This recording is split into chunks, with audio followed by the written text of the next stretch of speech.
بسم اللہ الرحمن الرحیم۔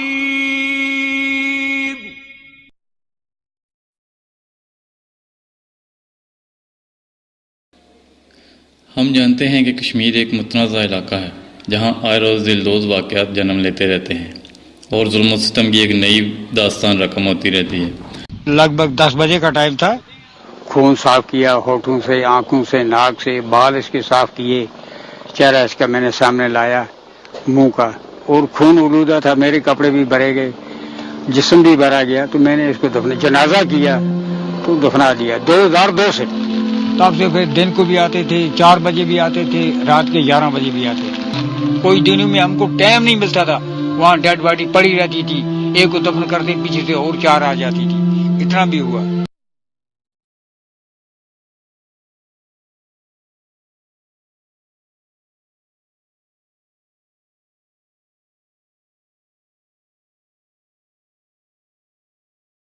موجودہ حالات میں بارڈر ایریا میں کچھ امن ہے، لیکن فائر بندی سے قبل یہاں پر حالات حد سے خراب تھے۔ سرحدی علاقوں سے لوگ بھاگ بھاگ کر اندرونی علاقوں کی طرف آنے کی کوشش کرتے تھے۔ اپنا گھر بار چھوڑ کر جانا خاصا مشکل کام ہے، لیکن جان ہے تو جہان ہے کے مصداق لوگوں کو اپنے آباء و اجداد کے علاقے چھوڑنا پڑتے۔ طبی مراکز پہلے ہی کم تھے اور ان میں سہولیات بھی محدود ہوتی تھی، اس لیے زخمیوں کے لیے خاصی مشکلات پیدا ہوتی تھیں۔ دوسری جانب جو لوگ ادھر شہید ہو جاتے ان کا خاندان بھی یار و مددگار ہو جاتا۔ خاص طور پر جب کوئی کفالت کرنے والا ساتھ چھوڑ جاتا تو باقی ماندہ خاندان در بدر کی ٹھوکریں کھانے پر مجبور ہو جاتا اور اندرونی علاقوں کی طرف نقل مکانی کر جاتا۔ ایسے میں 3 سہولیات کی ضرورت محسوس کی، جن میں سب سے پہلے صحت کی سہولت، اس کے بعد متاثرہ بچوں کی تعلیم اور پھر خاندان کی کفالت کا معاملہ تھا، کیونکہ ہندوستانی فوج کی فائرنگ سے اگر خاندان کا کوئی کفیل شہید ہو جاتا تو بیوگان کے لیے اپنے خاندان کو پالنا ایک مسئلہ بن جاتا۔ چونکہ صحت کی سہولیات کا معاملہ سب سے ضروری تھا، اس لیے چکسواری کی چند خدا ترس شخصیات نے ایک ادارے کی بنیاد رکھی جس کا نام النور ویلفیئر ٹرسٹ رکھا گیا، اور یہ ادارہ مندرجہ بالا معاملات کو سلجھانے اور غریبوں اور یتیموں کی امداد میں مصروف ہو گیا۔ اس مقصد کے لیے چکسواری کے مضافات میں واقع ایک قصبہ بند امالی کے قریب قطع اراضی خریدا گیا اور ایک مکمل فلاح و بہبود کے مرکز کی بنیاد رکھی گئی جہاں پر غریبوں کے لیے صحت اور تعلیم کی سہولیات کو شروع کیا جانا تھا۔ سب سے پہلے ہسپتال کی بنیاد رکھی گئی۔ ہسپتال کا نام حضرت عائشہ میموریل ہسپتال رکھا گیا۔ ساتھیوں کی محنت اور عطیہ دہندگان کے تعاون سے ہسپتال نے جلد کام شروع کر دیا اور 2005 میں مریضوں کا علاج معالجہ شروع کر دیا گیا، اور اب تک تقریباً 2 لاکھ سے زائد غریب اور لاچار مریض اس ہسپتال سے استفادہ کر چکے ہیں۔ ساتھیوں اور عملے کی لگن کی وجہ سے ہسپتال نے ترقی کی منازل طے کرنا شروع کی اور قیام کے کچھ عرصہ بعد اسے 24 گھنٹوں کے لیے خدمات کا سلسلہ شروع ہو گیا۔ 2009 میں زچہ بچہ وارڈ بھی قائم کر دی گئی جہاں پر 24 گھنٹے LHV موجود رہتی ہیں۔ حال ہی میں ہسپتال میں کارڈ سسٹم شروع کیا گیا ہے جو کہ صرف غریبوں کو جاری کیا جاتا ہے، اور اسی کارڈ پر انہیں بلا معاوضہ ادویات و سہولیات دی جاتی ہیں۔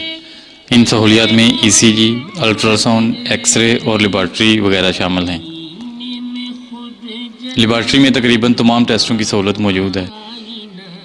ادارے کی کارکردگی سے متاثر ہو کر پنیام کے جناب طالب حسین چودھری ہیلیفیکس UK اور ان کے خاندان نے ایک پورا ایکسیڈنٹ اینڈ ایمرجنسی وارڈ عطیہ کیا ہے۔ اللہ سبحانہ و تعالیٰ ان کی اس کاوش کو قبول فرمائے اور دنیا آخرت میں اس کا بہترین بدلہ دے، آمین۔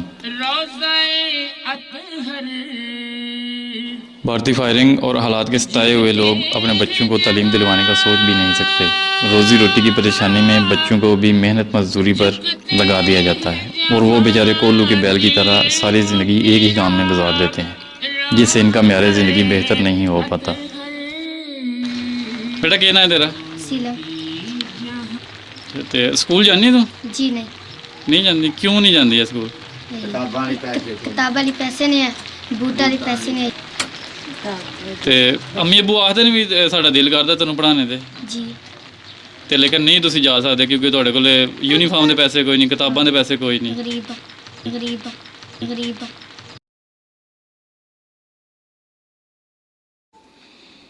ایسی صورتحال میں النور ویلفیئر ٹرسٹ نے آگے بڑھ کر ان بچوں کو تعلیم کے زیور سے آراستہ کرنے کی ٹھان لی، کیونکہ تعلیم ہی ایسی دولت ہے جو کسی کے معیار زندگی کو ہمیشہ کے لیے بہتر کر سکتی ہے۔ اس مقصد کے لیے ہسپتال کے ساتھ ہی صفا آرفنیج کمپلیکس کی بنیاد رکھی گئی، اور جس کا بنیادی مقصد بچوں کو بنیادی تعلیمی سہولیات فراہم کرنا تھا۔ ان میں یتیم بچوں کو مد نظر رکھا گیا تھا۔ ساتھیوں نے کافی محنت کی اور 2009 میں یہاں پر کلاسز شروع ہو گئی۔ اس سلسلے میں ادارے کے لوگوں کی محنت کو داغ دینی پڑے گی۔ انہوں نے جھگیوں کا دورہ کیا، بٹوں پر گئے اور ان لوگوں کو تعلیم کی افادیت سے آگاہ کیا اور ان کو اس بات پر آمادہ کیا کہ اپنے بچوں کو اسکول بھیجیں۔ یہاں پر بسنے والے مہاجرین جو کہ مقبوضہ کشمیر، افغانستان اور پنجاب کے پسماندہ علاقوں سے آئے ہوئے ہیں، ان کو بھی بچوں کو اسکول بھیجنے پر آمادہ کیا گیا۔ ان کی محنت رنگ لے آئی۔ اب صفا ماڈل اسکول میں تقریباً 200 سے زائد بچے زیر تعلیم ہیں۔ ان غریب اور بے سہارا بچوں کے پاس یونیفارم بھی نہ تھا اور نہ یہ ان کی دسترس میں تھا۔ النور ویلفیئر ٹرسٹ نے نہ صرف ان کو یونیفارم مہیا کیا بلکہ ان کو کتابیں، کاپیاں اور اسکول بیگ وغیرہ بھی دیے۔ یونیفارم میں شلوار، قمیض، پینٹ، شرٹ، جرسی وغیرہ شامل ہیں۔ تعلیمی نصاب کی طرف نظر دوڑائیں تو آکسفورڈ کا سلیبس منتخب کیا گیا ہے تاکہ یہاں کے پڑھے ہوئے بچے کسی سے کم نہ ہوں۔ آکسفورڈ سلیبس کی ضروریات کے پیش نظر اعلیٰ قابلیت کے عمل اساتذہ رکھے گئے ہیں اور وقتاً فوقتاً ان کی تدریسی تربیت کا اہتمام بھی کیا جاتا ہے تاکہ بچوں کو زیادہ سے زیادہ فائدہ حاصل ہو سکے۔ School day and night boarding ہے اور بچوں کے لیے کھانے پینے اور رہائش کا مناسب انتظام کیا گیا ہے۔ بچوں کے کھیلنے کے لیے وسیع و عریض میدان ہے۔ اسکول کی بلڈنگ اپنی مثال آپ ہے۔ یہ 105 کمروں پر مشتمل ہے۔ اس طرح کی عالیشان بلڈنگ میں غریب اور یتیم بچوں کا تعلیم حاصل کرنا ایک خواب ہی ہو سکتا ہے، لیکن عطیہ ہندگان کی دردمندی اور لائف کیئر یوکے کے تعاون سے ان بچوں کے اس خواب کو حقیقت میں تبدیل کر دیا گیا۔ اب یہاں بچے بغیر کسی سماجی تفریق کے تعلیم حاصل کر رہے ہیں۔ بچوں کے لیے ہم نصابی سرگرمیوں کا اہتمام بھی کیا جاتا ہے تاکہ بچے ذہنی طور پر تنومند رہیں اور ان کی پوشیدہ صلاحیتیں نکھر سکیں۔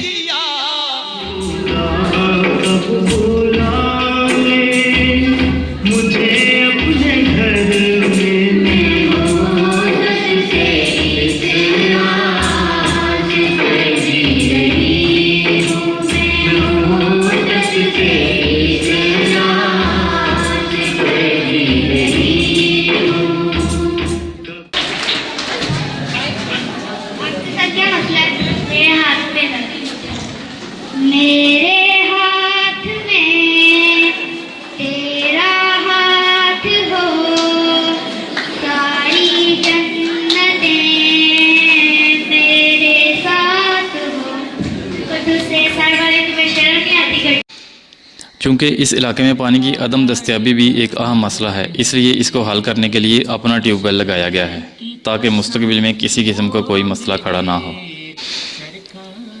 النور ویلفیئر ٹرسٹ کے تحت تقریباً 400 بچے زیر تعلیم ہیں جو کہ انتہائی غریب ہیں۔ ان میں یتیم بچے بھی شامل ہیں۔ بارڈر ایریا میں بھی النور ویلفیئر ٹرسٹ کے زیر نگرانی بچے تعلیم حاصل کر رہے ہیں۔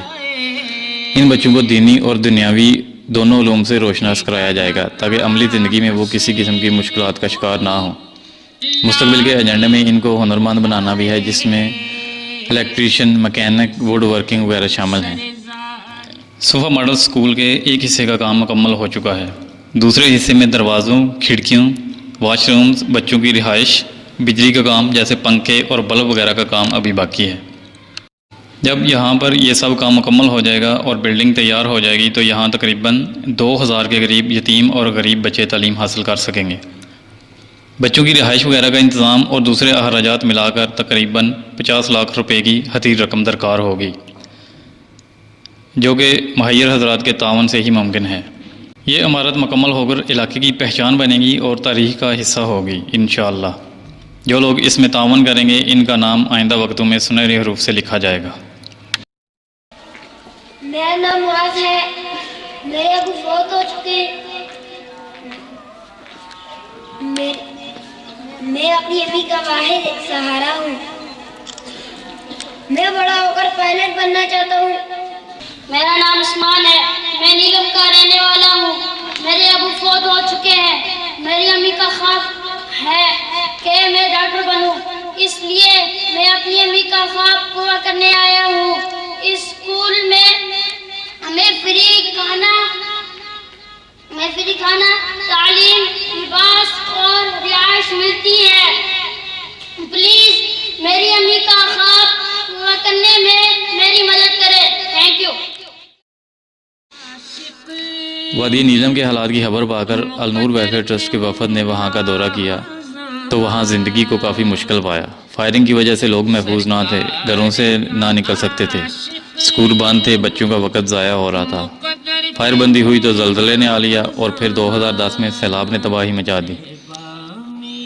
ان حالات میں النور ویلفیئر ٹرسٹ نے متاثرہ بچوں کو صفا آرفنیج کمپلیکس میں لانے کا فیصلہ کیا تاکہ یہ بچے بغیر کسی رکاوٹ کے تعلیم حاصل کرتے رہیں۔ 2010 میں 25 متاثرہ بچوں کو چک سواری میں لایا گیا ہے، جہاں ان کو ہر قسم کی سہولت دی گئی ہے۔ نیلم سے مزید تفصیلات لی گئی ہیں اور اب صرف یتیم بچوں کو ہی ترجیح دی جا رہی ہے اور تقریباً 150 بچوں کی لسٹ تیار کی گئی ہے جو تمام کے تمام یتیم ہیں۔ بیواؤں کی امداد بھی النور ویلفیئر ٹرسٹ کا ایک اہم کارنامہ ہے۔ اس میں بیواؤں کو سلائی مشینیں دینے کو ترجیح دی گئی ہے کیونکہ وقتی طور پر مالی امداد کرنا ناپائیدار ہوتا اور مستقل طور پر وظائف مقرر کرنا مشکل تھا۔ سلائی مشینوں کی فراہمی سے مستقل طور پر کسی بھی غریب خاندان کو سہارا مل سکتا ہے۔ ادارہ غریب بچوں کی شادی میں وقتاً فوقتاً مدد کرتا رہتا ہے اور اس سلسلے میں درخواستیں موصول ہوتی رہتی ہیں۔ ذرا مذہبی اور خوشی کے تہواروں کی طرف چلتے ہیں، یعنی رمضان المبارک اور عیدین۔ اس معاملے میں ملک کے پسماندہ علاقوں کا انتخاب کیا جاتا ہے اور غریب خاندانوں جن میں بیواؤں کو ترجیح دی جاتی ہے کو رمضان اور عید پیکج دیا جاتا ہے تاکہ وہ بھی ان موقعوں کو اچھے طریقے سے گزار سکیں۔ عید اور رمضان پیکج میں نیلم اور بلوچستان کے علاقے شامل ہیں۔ عید الاضحیٰ پر بھی ہر سال باقاعدگی سے قربانی دی جاتی ہے اور غریبوں میں قربانی کا گوشت تقسیم کیا جاتا ہے۔ اس میں بلوچستان، گلگت بلتستان، نوشہرہ اور نیلم کے علاقے شامل ہیں۔ اس کے علاوہ دور دراز کے علاقوں میں پانی کے نلکوں کی تنصیب بھی کی جاتی ہے تاکہ لوگوں کو پینے کا صاف پانی میسر آ سکے اور ان کی زندگی کی ایک بنیادی ضرورت پوری ہو سکے۔ ہم سب جانتے ہیں کہ 2010 کے سیلاب نے پورے ملک میں بہت تباہی مچائی تھی۔ اس سلسلے میں یو کے کی ایک registered charity life care you کے نے النور ویلفیئر ٹرسٹ کے نام امدادی سامان کے 7 کنٹینر روانہ کیے۔ اس امدادی سامان میں کپڑے، خوراک، ادویات، اسپتال مشینری، اسکول فرنیچر اور اسکول کے لیے کمپیوٹر وغیرہ شامل تھے۔ لیکن بدقسمتی سے یہ امدادی سامان بھی ہمارے سرکاری دفتری امور کی نظر ہو گیا اور تقریباً 1 سال تک بندرگاہ پر پڑا رہا۔ لیکن ساتھیوں نے اپنی محنت جاری رکھی اور اکتوبر 2010 میں یہ امدادی سامان النور ویلفیئر ٹرسٹ کو مل گیا۔ اس امدادی سامان میں سے خوراک اور ادویات تو مکمل طور پر خراب ہو چکی تھیں جن کو ادھر ہی ضائع کر دیا گیا۔ کپڑے وغیرہ بدین اور نیلم کے سیلاب متاثرین میں تقسیم کر دیے گئے۔ وادی نیلم میں ایک متاثرہ اسکول کے لیے فرنیچر بھی دیا گیا۔ باقی ماندہ اسکول فرنیچر اور کمپیوٹر صبح ماڈل اسکول میں دے دیے گئے، جہاں پر اب انشاءاللہ ایک ماڈرن کمپیوٹر لیب تیار کی جائے گی، اور ہسپتال مشینری جس میں الٹرا ساؤنڈ، ڈائلیسس اور ای سی جی مشینیں وغیرہ شامل تھی حضرت عائشہ میموریل ہسپتال میں رکھی گئی ہیں، جن کو فعال کر کے زیر استعمال لایا جائے گا۔ النور ویلفیئر ٹرسٹ دینا کی جانب سے بیواؤں اور یتیم بچیوں کو مالی امداد دینے کا اہتمام کیا گیا۔ اس سلسلے میں میرپور کی معروف سماجی شخصیت جناب حاجی مہربان صاحب نے خصوصی تعاون فرمایا اور رقم النور ویلفیئر ٹرسٹ کے حوالے کی تاکہ وہاں پر ان غریب خواتین میں تقسیم کی جا سکے۔ اللہ تعالیٰ ان کی اس کاوش کو قبول و منظور فرمائے۔ آپ لوگوں سے پرزور اپیل ہے کہ النور ویلفیئر ٹرسٹ کے ساتھ دل کھول کر تعاون کریں، کیونکہ یہاں ان لوگوں کو علاج کی سہولیات دی جاتی ہیں جن کے پاس 2 وقت کی روٹی بھی نہیں ہوتی۔ یہاں ان کی مدد کی جاتی ہے جن کا اس دنیا میں کوئی سہارا نہیں۔ یہاں پر ان لوگوں کو عیدین کی خوشیوں میں شامل کیا جاتا ہے جن کا چولہا عید والے دن بھی نہیں جلتا، اور یہاں پر ان بچوں کو تعلیم دی جاتی ہے جن پر دست شفقت رکھنے والا کوئی نہیں، جو اپنے باپ کی محبت کی کمی کو شدت سے محسوس کرتے ہیں کہ کاش ہمارا باپ زندہ ہوتا تو ہم بھی کسی اچھے ادارے میں تعلیم حاصل کر رہے ہوتے۔ النور ویلفیئر ٹرسٹ نے اللہ تعالیٰ سے ان تمام کاموں میں ایک مقام پیدا کیا ہے، اور اب اس کو جاری و ساری رکھنے کے لیے آپ لوگوں کے تعاون کی ضرورت ہے۔ اللہ تعالیٰ ہم سب کی کاوشوں کو قبول فرمائے۔ اللہ ہم سب کو اس نیک کام کو آگے بڑھانے اور اسے پایہ تکمیل تک پہنچانے کی ہمت و توفیق عطا فرمائے۔ آمین۔